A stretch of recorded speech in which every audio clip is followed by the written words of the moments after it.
మీరు తప్పుగా అర్థం చేసుకున్నా పర్లేదు, కానీ ఇంకెప్పుడు మా ఇంటికి రాకండి. ఏంటి మీరు? గీత, ఐఎమ్ సో సారీ. పర్వాలేదండి, ఐఎమ్ సో సారీ. నేను రావడం వల్ల మీకు ఇంత ఇబ్బంది ఉంటుందని నేను అనుకోలేదు. ఇంకెప్పుడు రాను. ఒకసారి ఆంటీకి అంకుల్కి చెప్పి నేను బయలుదేరిపోతాను.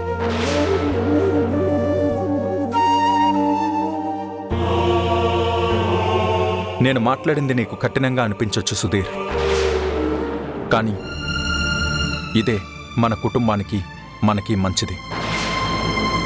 అర్థం చేసుకో.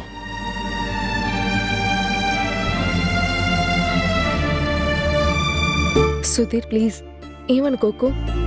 గీతకి సర్ది చెప్పు. ఆయన ఏదో మూర్తి గారి మీద కోపం ఆపుకోలేక గీత మీద కోపడ్డారు. ఫ్రెండ్షిప్ లో ఇలాంటి పరిస్థితి రావడం నాకు చాలా బాధగా ఉంది. అన్నయ్యని అర్థం చేసుకోగలను వదన. గీతతో నేను మాట్లాడతాను. Thank you Sudheer. వెళ్ళొస్తాను.